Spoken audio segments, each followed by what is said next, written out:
mas não é esse Deus que eu acredito, não é esse problema meu, porque dele, para ele estão todas as coisas.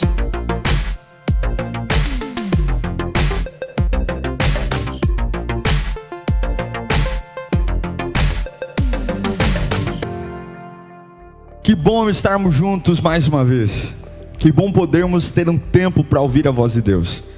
E eu estou com meu coração muito desejoso de partilhar algumas revelações tão importantes para nós. Pontos cegos são um perigo no trânsito, perigo na vida e principalmente na caminhada cristã. Não observar aquilo que a gente deveria custa caro. Nós vamos aprender hoje a experiência de um dos homens mais importantes da Bíblia, Davi. E quanto um ponto cego custou muito, custou até a vida de pessoas. Meu desejo é que essa palavra te inspire a arrumar a rota e observar que não adianta começar uma festa e terminar em tragédia. Tem que começar uma festa e terminar na festa. Que Deus fale com você. Em 2 Samuel capítulo 6 diz assim: de novo, Davi reuniu os melhores guerreiros de Israel. 30.000 ao todo. Ele e todos os que o acompanhavam partiram para Baala, em Judá, para buscar a arca de Deus. Arca sobre a qual é invocada o nome do Senhor dos Exércitos, que tem o seu trono entre os querubins acima dela. Puseram a arca de Deus num carroção novo e a levaram da casa de Abinadab, na colina. Uzá e Aiô, filhos de Abinadab, conduziram o carroção. Com a arca de Deus, Aiô andava na frente dela. Davi e todos os israelitas iam cantando e dançando perante o Senhor, ao som de todo tipo de instrumentos de pinho, harpas, liras, tamborins, chocalhos e símbalos. Quando chegaram à eira de Nacon, Uzá esticou o braço e segurou a arca de Deus, porque os bois haviam tropeçado. A ira do Senhor acendeu-se contra Uzá, por seu ato de irreverência. Por isso Deus o feriu, e ele morreu ali mesmo, ao lado da arca de Deus. Uma tragédia. Davi ficou contrariado porque o Senhor, em sua ira, havia fulminado Uzá. Até hoje, aquele lugar é chamado de Perez Uzá.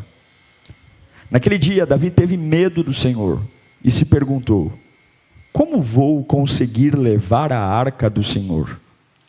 Por isso, ele desistiu de levar a arca do Senhor para a cidade de Davi. Em vez disso, levou-a para a casa de Obed-edom de Gate. Esse texto que li a vocês foi projetado para existir uma festa. Davi finalmente assume o reinado de Israel. E agora, como primeira atitude, Davi, ele quer transportar a arca de volta para Jerusalém. Foi o primeiro ato de governo de Davi. Nobre. Uma ideia muito importante. Quem iria criticar uma ideia dessa? Trazer a arca de volta para Jerusalém? Todos iriam, é a atitude correta. Porque Davi queria começar o seu reinado com a presença de Deus. Porque o seu antecessor, o rei Saul, esqueceu da arca. Se você não sabe, a arca ela era o símbolo máximo da presença de Deus. Era o símbolo de que Deus estava ali. E Davi agora quer trazer a arca de volta para Jerusalém, porque a arca era o símbolo maior da presença de Deus. E se você tiver um mínimo de inteligência, o mínimo de conhecimento bíblico, você sabe que começar com a presença de Deus é fundamental para algo dar certo. Quem começa com Deus, termina com Deus. Quem começa sozinho, pode até encontrar Deus pelo caminho, mas a responsabilidade é sua. Deus vai agir, Deus vai te ajudar, mas enfim, se você começa sozinho.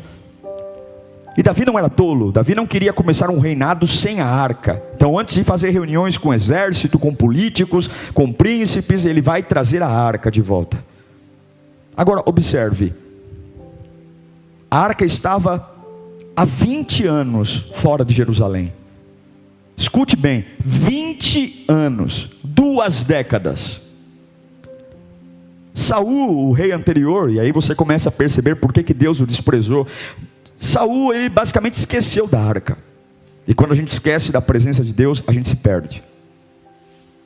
Pode pegar, a pessoa quando começa a dar muito problema, ela não assume isso, mas começa a ficar muito reclamando demais, desanimado, começa a ficar encontrando pelo em ovo, o problema é um só, esqueceu a presença, acabou. Quem tem a presença de Deus é bem resolvido. Quem tem a presença de Deus se cura fácil. Quem tem a presença de Deus não se enrosca com bobagem. Gente que se enrosca com bobagem, gente que um negocinho besta fica durando por meses, pode ter certeza, essa pessoa esqueceu a presença de Deus.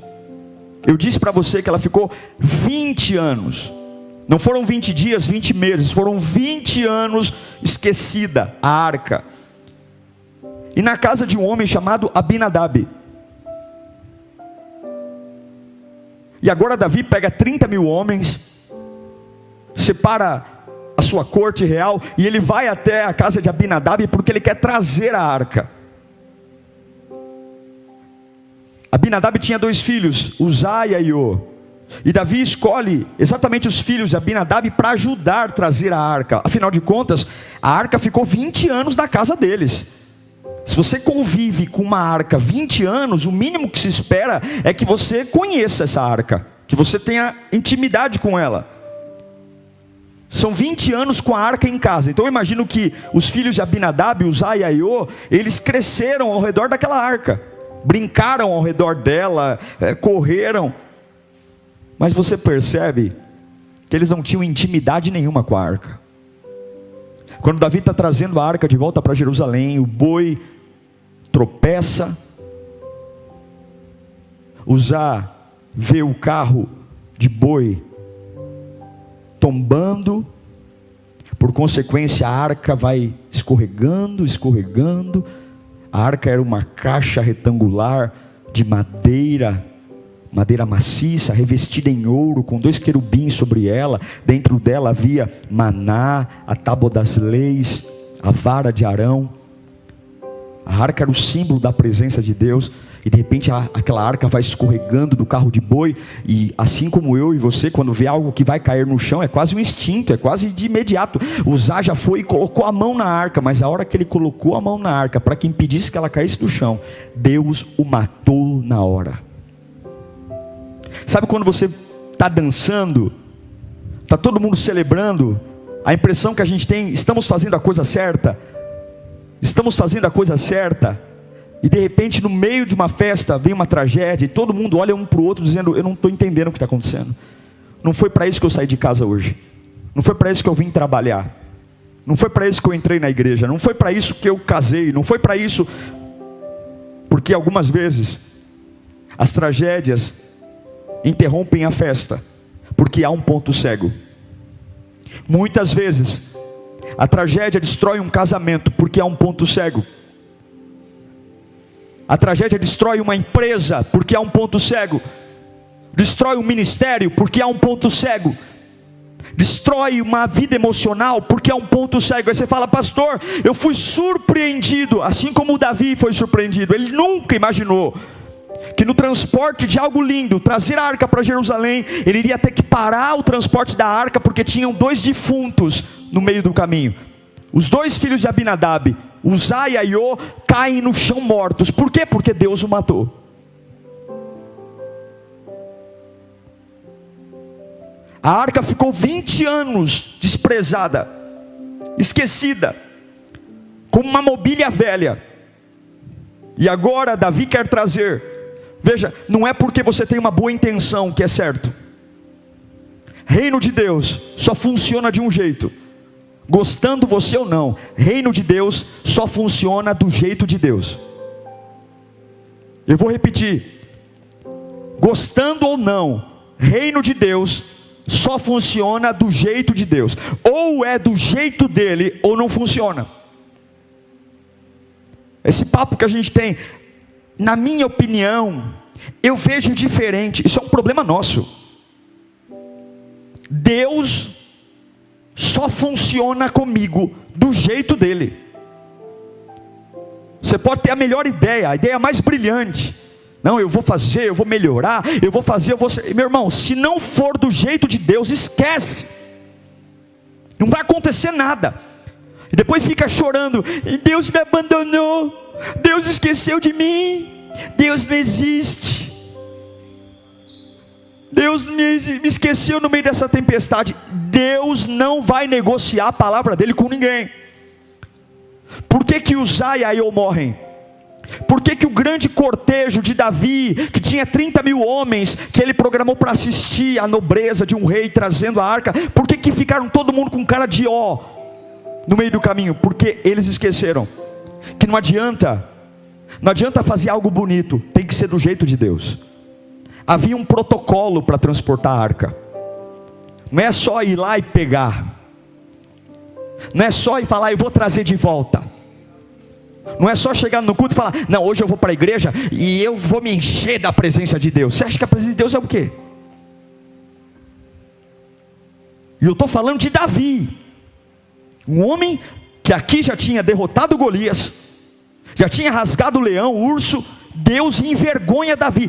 Tem 2 defuntos no caminho. Por quê? Porque não esqueceram do protocolo. Havia uma norma de como transportar a arca.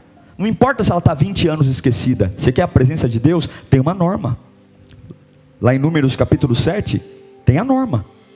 Somente a descendência de Levi, somente os levitas poderiam transportar a arca.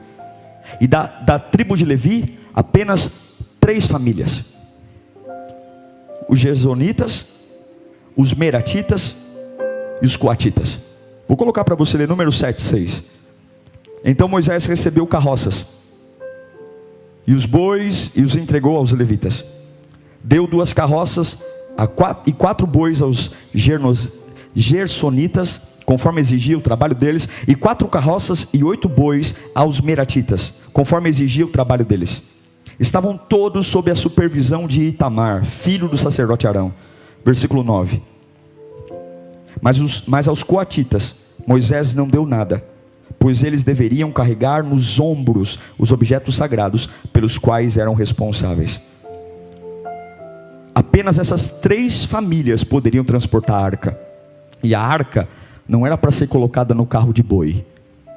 A arca era para chamar somente os coatitas, pegar uma vara, passar na argola da arca, e a arca era para ser carregada aqui, ó.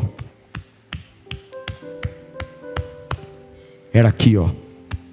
Era colocar a vara no ombro e carregar a arca. Nem toda boa ação vai te abençoar. Nem toda boa intenção toca o coração de Deus. Nem tudo que é bonito para a igreja, que é bonito para mim, Deus se agrada. Gostando ou não, ou é do jeito de Deus, ou não vai ser. A arca era para ser carregada aqui, ó.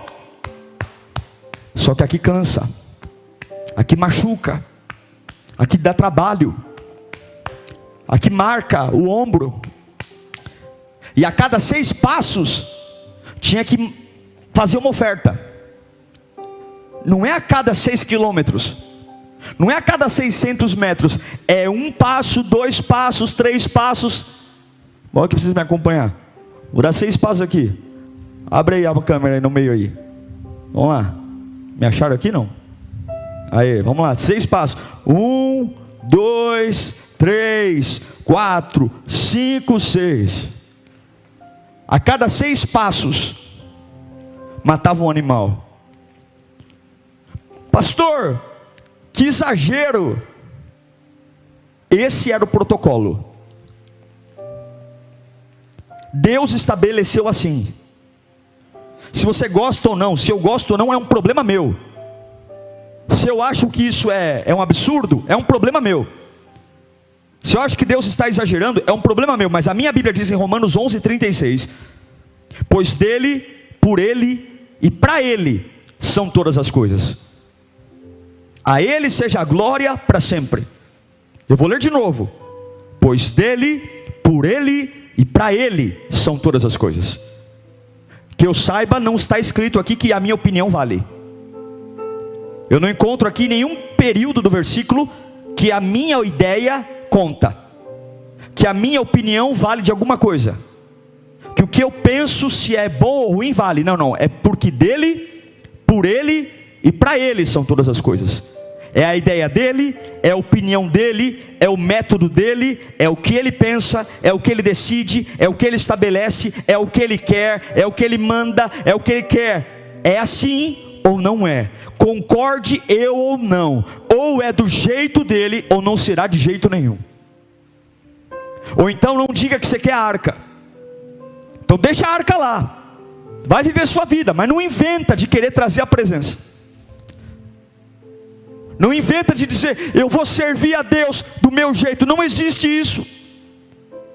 Davi, ele está animado, porque ele quer trazer a presença, ele quer trazer a arca, ele quer assumir o trono com uma grande festa, porque é bonito trazer a arca, ele ama a Deus. Mas não é porque eu amo a Deus que é suficiente. Não é porque eu gosto de Jesus que é suficiente. Não é porque eu amo a igreja que é suficiente. Não é suficiente se não for do jeito dele. Não dá, e é por isso que os pontos cegos destroem. Porque Davi preparou o carro de boi, ele arrumou 30 mil homens, ele foi até a casa de Abinadab, ele fez tudo bonitinho, só que não era o jeito que Deus queria que a arca fosse levada. Não era. Davi teve uma boa intenção, porém desprezou o protocolo. Ele não perguntou e não se preocupou em entender como Deus queria que a arca fosse transportada. E é por isso que tem um monte de gente que ora e está vazio. Canta e está vazio. Serve e está vazio. Faz jejum, faz campanha, a vida não muda. Muito pelo contrário, parece que quanto mais serve, mais morre o zaiaiô. Mas eu faço tudo certo.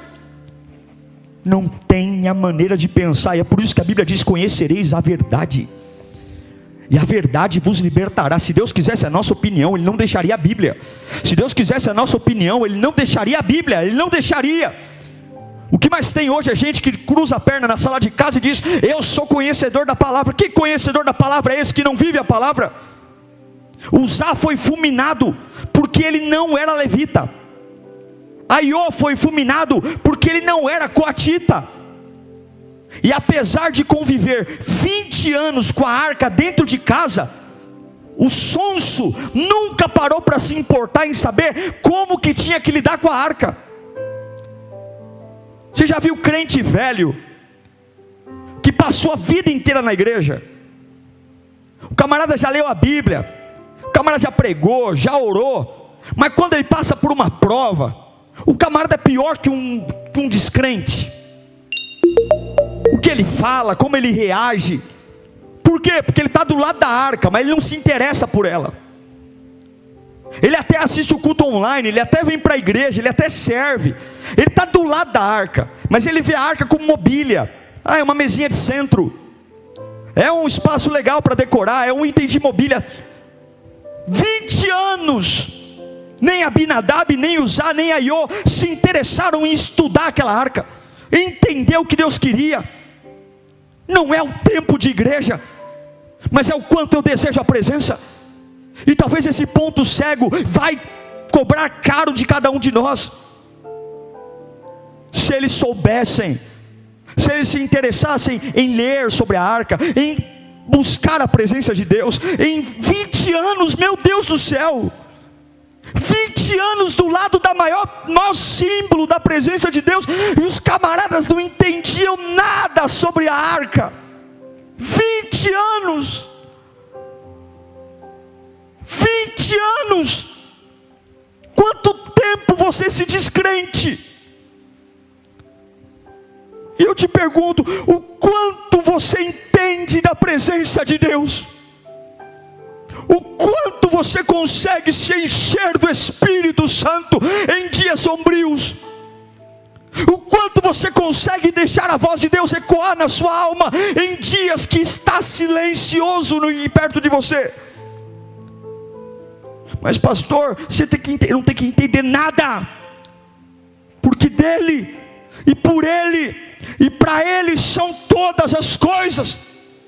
Ou é do jeito de Deus, ou nós vamos cair duro no chão, porque Deus não vai, por misericórdia minha, você negociar a sua palavra. Quantas pessoas estão desprezando a presença de Deus, brincando com Deus, abre a boca para falar contra Deus. Uzá e Aiô morreram. O boi tropeçou, eles colocaram a mão onde não devia, morreram. Porque quando você despreza o que Deus espera de você, você morre. Talvez não morra fisicamente, mas morre espiritualmente. Brincar com a presença de Deus, brincar com a santidade, brincar, achar que a presença de Deus é uma sensação, que Deus não é um ser vivo, que Deus não existe, que eu posso prevaricar na presença de Deus, eu posso fazer o que quiser, eu posso tratar Deus como qualquer coisa. Uzá e Aiô morreram, porque aquilo que era para carregar no ombro, eles colocaram numa carroça. Sabe qual é o problema da igreja hoje? A gente quer uma presença de Deus que não nos custe nada. A gente quer uma presença de Deus onde eu coloco a arca pesada na carroça de bois e não aqui no ombro. Eu quero que a minha família seja restaurada, e eu quero que a presença de Deus esteja na carroça de bois, e não quero que a presença que vai transformar a minha família esteja aqui, ó.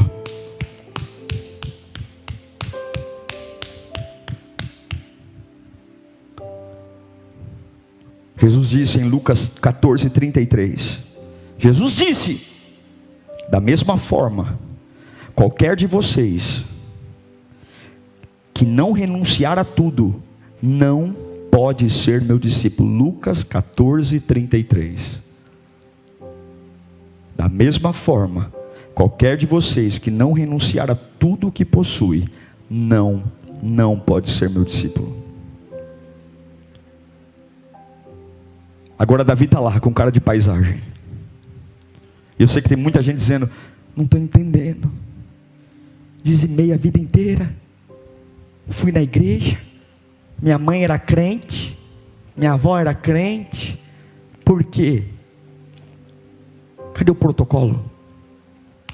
Cadê a arca? Cadê a santidade? Cadê o Espírito em verdade? Cadê a oração? A arca só é transportada por levitas. O levita era a tribo sacerdotal. A presença de Deus não é transportada por chiliques emocionais, por gritos desesperados. Ou você aprende a cantar e trazer a presença de Deus, ou meu irmão, esquece. Vai viver assistindo o YouTube, vai viver ouvindo o Spotify, e vai viver vazio, porque ou você faz do jeito que tem que ser feito, ou esquece, ou é do jeito de Deus, ou não tem jeito. Não adianta ter pressa, não adianta dizer que vai morrer, não adianta dizer que é urgente, não adianta dizer que, mas é a minha boa intenção, se Deus não me abençoar, não, Deus não está nem aí para a sua opinião, ou é do jeito dele ou não é, porque dele, e por ele, e para ele, são todas as coisas. Eu sinto muito, mas a tua opinião e a minha opinião não vale nada. Agora Davi olha lá, 2 defuntos no chão, Uzá e Aiô estão no chão. Não tem como levar a arca de volta, porque agora todo mundo está com medo de pegar na arca, porque 2 pessoas estão mortas no chão. Havia um homem ali perto, que morava perto de onde a arca parava. O homem chamava Obed, morava em Edom. E Davi pede para Obed: eu não sei muito o que fazer, estou surpreendido, a minha festa virou uma tragédia, tinha um ponto cego, eu vim com uma boa intenção. E Davi diz, lá no versículo 9: de 2 Samuel 6, a pergunta que ele deveria ter feito no começo, antes de ir buscar a arca, ele faz agora, depois da tragédia. Mas que bom que ele faz. A arca do Senhor ficou na casa de... versículo 9, isso. Naquele dia Davi teve medo do Senhor e se perguntou, depois que tem 2 defuntos no chão, como vou conseguir levar a arca do Senhor? Que a gente não espere a nossa vida virar uma tragédia para fazer essa pergunta. Que a gente não espere perder tudo, ou ver áreas da nossa vida agonizando no chão. Por mais que você esteja empolgado, perceba se a sua empolgação, Deus está de acordo nisso. Pastor, agora vai dar certo. Nem toda boa intenção, Deus está nisso. Nem tudo aquilo que tem cara de certo é certo. Nem tudo aquilo que tem cara de nobre é nobre. Nem tudo aquilo que parece estar edificando, de fato edifica. Nem todos aqueles que dizem Senhor, Senhor, entrarão no reino dos céus. Nem tudo aquilo que parece ser divino é divino. Como não foi divino um rei preparar 30 mil homens e buscar a arca, Deus acabou com a festa. 2 homens mortos no chão e Davi com cara de paisagem dizendo, como vou trazer a arca de volta? A Bíblia diz que Davi teve medo do Senhor. E aí a arca ficou na casa de Obed. Obed não era sacerdote, Obed não era rico, era a casa mais perto da arca. Já viu aquele, furou o pneu do carro, você está numa rua lá sem saída, você vai bater na porta da primeira casa que você vê. Era a casa de Obed, lá em Edom. A Bíblia diz que a arca ficou 3 meses, 90 dias na casa de Obed. Só que há uma diferença. O que Abinadab não viveu em 20 anos, a Bíblia diz que nesses 3 meses, 90 dias, que a arca ficou na casa do simples Obed, a Bíblia diz que Obed foi abençoado. Houve prosperidade. Houve tanta prosperidade que lá em 1 Crônicas, capítulo 26, versículo 8, Obed teve, segura aí, 62 filhos. Que fertilidade, hein? Está lá, ó. Todos esses foram os descendentes de Obed, Edom. Eles e seus filhos e parentes eram capazes e aptos para a obra. Eram ao todo 62 descendentes de Obed. Sabe por quê? Porque na casa de Abinadab, a presença de Deus, a arca, era uma mobília. Era uma Bíblia aberta no Salmo 91 de página amarela. Era um culto online que eu assisto e depois acabou. Na casa de Obed, eu acho que eles arrastaram os móveis para o canto, colocaram a arca no lugar mais importante. Acho que eles tomavam um café olhando para a arca, almoçavam olhando para a arca. Na hora de dormir, vamos lá gente, antes da gente dormir, vamos contemplar essa arca, vamos admirá-la, gente, vamos falar dela. Será que se a gente falar com ela, ela nos responde? Será que tudo que falaram sobre ela, vamos provar? Gente, há um privilégio. A Bíblia diz que o tratamento que Obed-Edom deu para a arca o abençoou, porque a forma como você trata a presença de Deus, ela vai trazer vitória ou derrota, sucesso ou fracasso, morte ou vida. Não é o quanto você acha que faz bem, não é o quanto você acha que é um bom crente. Deus não vai fazer pelo Diego, porque pelo Diego, para o Diego, e tudo pelo Diego são todas as coisas. Não, é por ele, para ele, porque dele são todas as coisas. Obed e Edom, eles olham para a arca e dizem, a arca é a prioridade da nossa casa. A nossa casa vai girar em torno dela,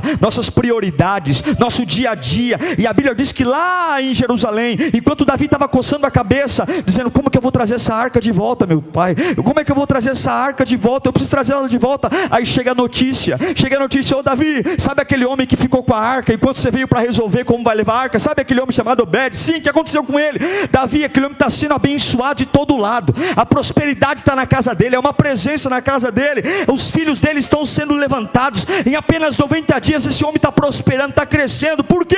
Porque Deus ama aquele que antes das suas necessidades, antes das suas lutas, antes dos seus traumas, olha para a presença e fala, Senhor, como eu vou fazer para a tua presença não sair da minha vida? Senhor, como que eu vou te adorar para o Senhor se agradar de mim? Senhor, como que eu vou te servir? Quando Deus olha para mim e para você e vê que nós valorizamos a presença presença, não é o culto, não é o cantar, não é o pregar, não é o servir, não, é a presença que me embriaga, é a presença que me apaixona, é a presença que me preenche, é a presença que não é porque que as minhas emoções estão em frangalhos que eu posso fazer tudo, não é porque eu estou num deserto que eu tenho o direito de falar o que eu quero, não é porque eu estou passando por um estreito que eu tenho o direito de chutar o pau da barraca e dizer agora vai ser do meu jeito, não é porque eu estou passando um vale, não é porque eu estou muito empolgado, que não, há um protocolo, humilhai-vos, a Bíblia diz que Davi, quando ele voltou para Jerusalém, arrependido,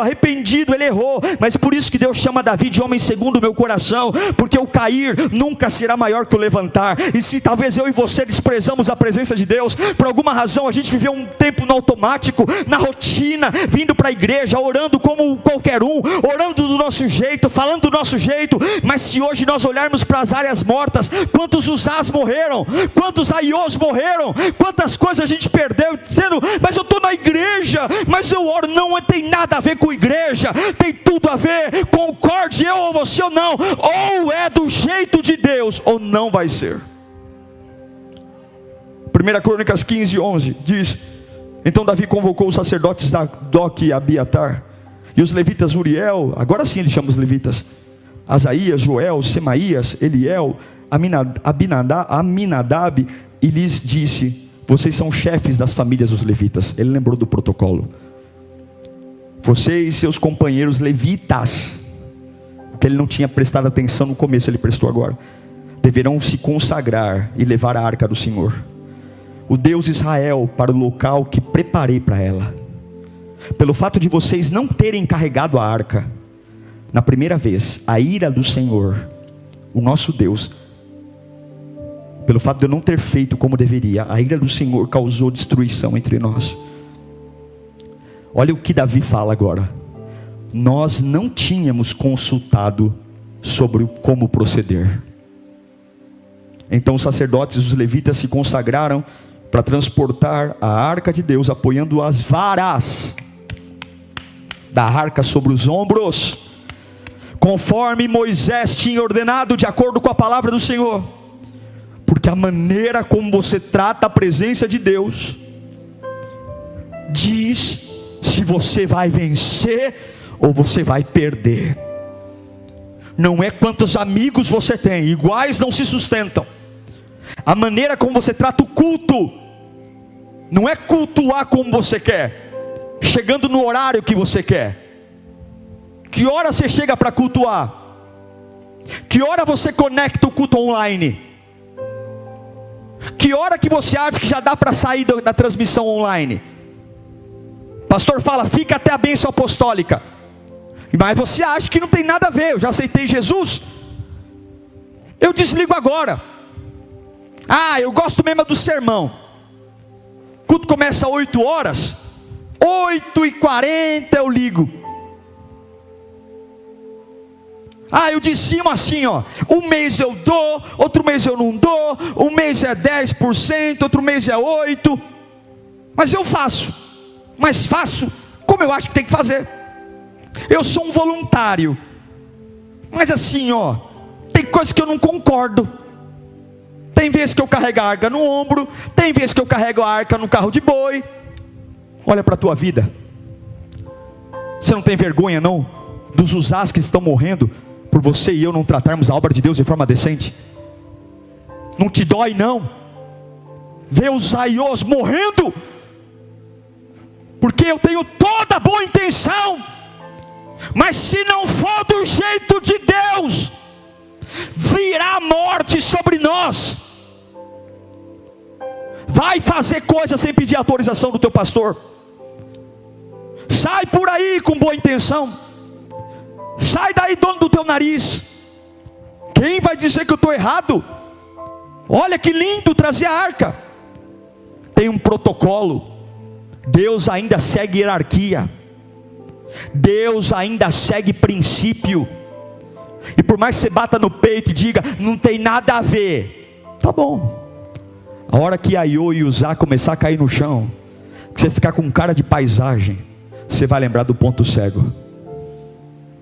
A pergunta que não quer calar nessa noite: O que nós vamos fazer com a presença de Deus? Essa é a pergunta. Como que nós vamos tratar a presença de Deus? Essa é a pergunta. Você vai tratar a presença de Deus como Davi, que se arrependeu e voltou lá, como Obed-Edom, ou vai tratar como Abinadab, Uzai e Aiô? Sabe qual era o maior medo de Davi? O maior medo desse homem era perder a presença de Deus. O Salmo 51, versículo 10, Davi diz: cria em mim, ó Deus, cria em mim, ó Deus, um coração puro e renova dentro de mim um espírito estável. Não me expulses da tua presença, nem tires de mim o teu Santo Espírito. Devolve a alegria da tua salvação e sustém-me com o espírito pronto a obedecer, porque não tem milagre sem obediência. Ninguém vence sem obedecer. Sustenta-me com o espírito pronto a obedecer. Então eu ensinarei os teus caminhos aos transgressores, para que os pecadores se voltem para ti. Livra-me da culpa dos crimes de sangue, ó Deus, Deus da minha salvação, e a minha língua aclamará a tua justiça. O Senhor, ó Senhor, dá palavras aos meus lábios, e a minha boca anunciará o seu louvor. O maior medo dele era: não me expulse da tua presença, não tira o teu espírito de mim. Como podemos fazer? Como podemos viver sem pensar na presença de Deus? Como eu posso ter coragem de dizer que amo Deus e não sentir sua presença? Como eu posso viver achando que tudo é normal? Como eu posso ser tão sonso, estar envolvido em tudo e não perceber que a presença de Deus foi embora? Como posso ignorar que meu coração gelou? Como posso não perceber que não tenho vontade mais de orar? Como posso achar que isso é normal? Como eu posso não ligar? Eu pergunto para mim e para você: o que nós vamos fazer com a presença de Deus? O que nós vamos fazer com essa pregação? O que nós vamos fazer? Nós vamos nos converter, nós vamos lembrar do protocolo, nós vamos tomar vergonha na cara, nós vamos seguir os princípios, nós vamos obedecer, ou nós vamos desprezar? Como é que anda a minha busca pela presença de Deus? O quanto isso me interessa? Como é que anda a sua presença? Se você não se interessa nem pelo culto, quem dirá pela presença?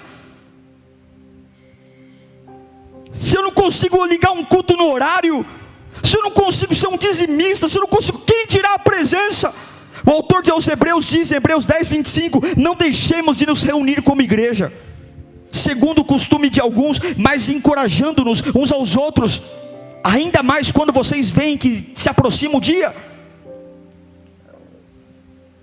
Como é que a gente faz a nossa leitura bíblica? Eu repito, a maneira como nós tratamos a presença de Deus trará vida ou morte, vitória ou derrota. Eu quero fazer um apelo final aqui.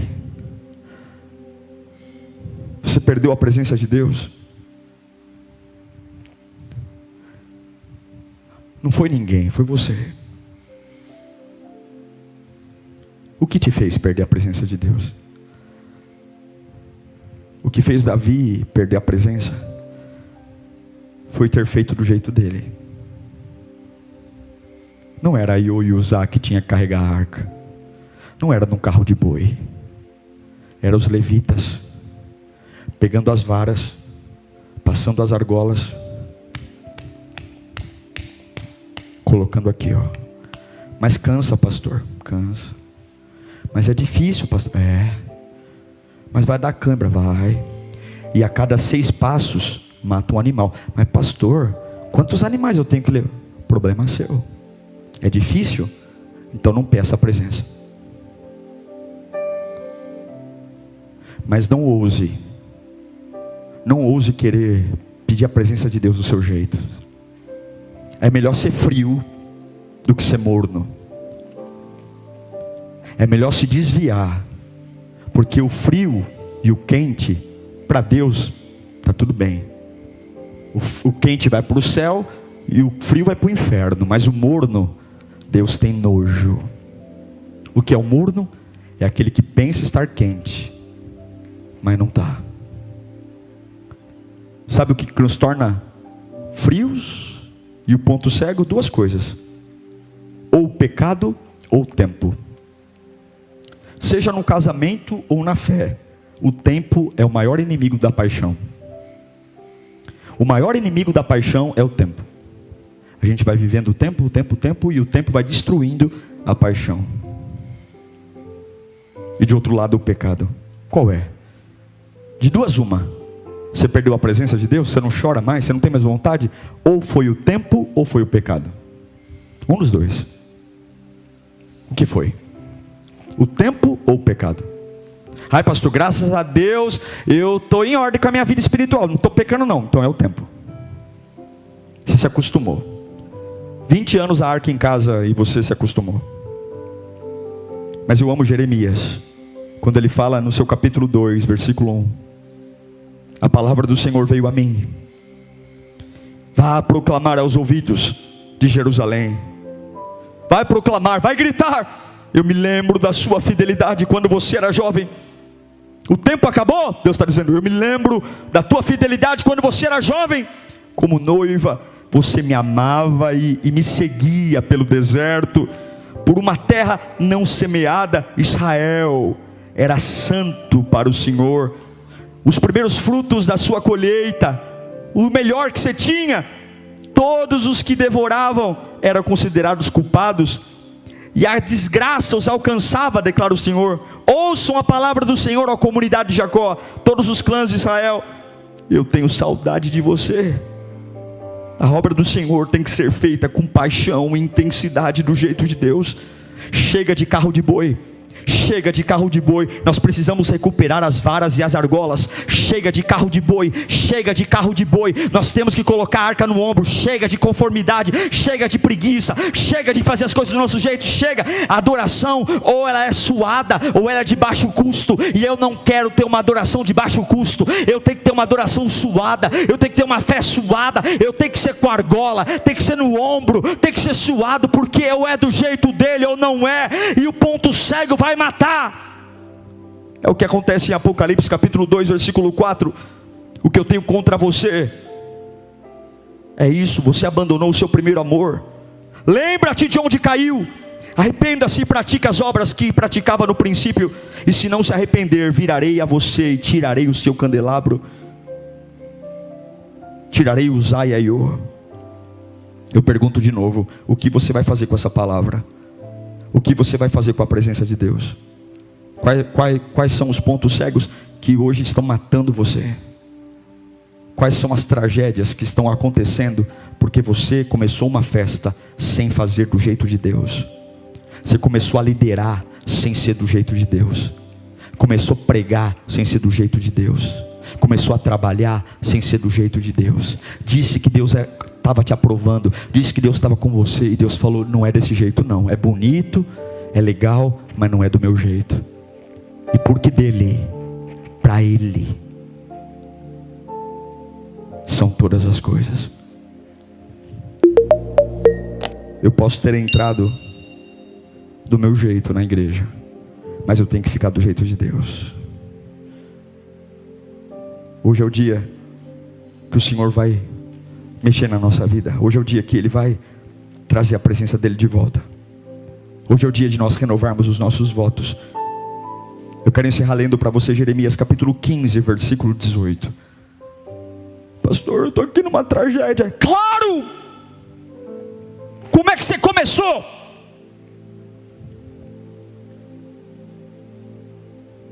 Jeremias 15, 18.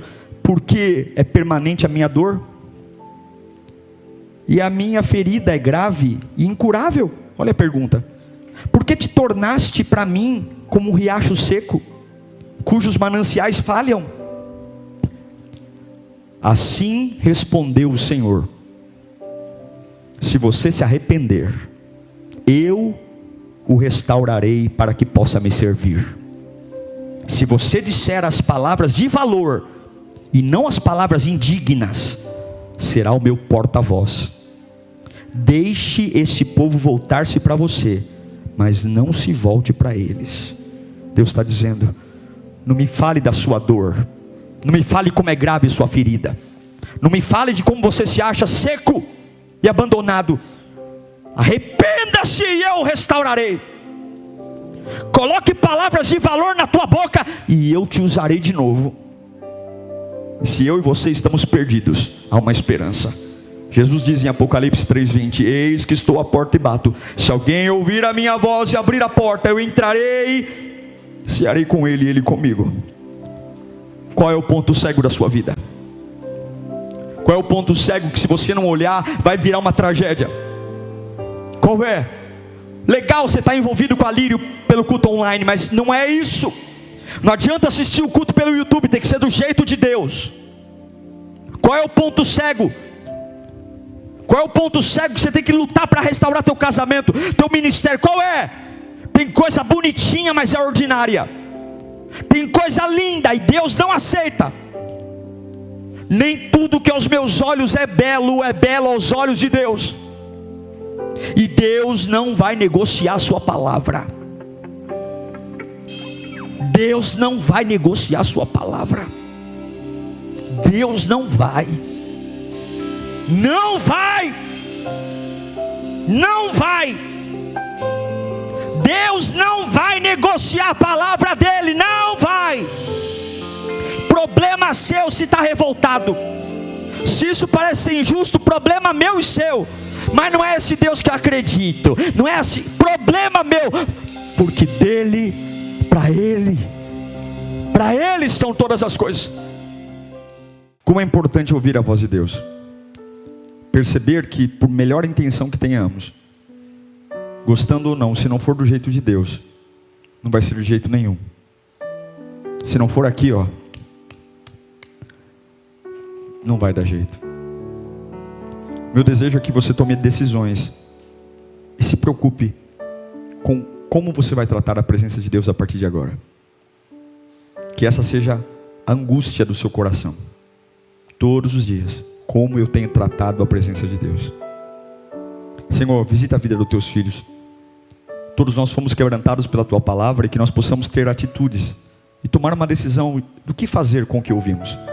Fortaleça-os, encoraje-os, Pai, para que nenhuma festa se torne tragédia, mas que todas as festas terminem em festa. Que o Senhor te abençoe. Até a próxima.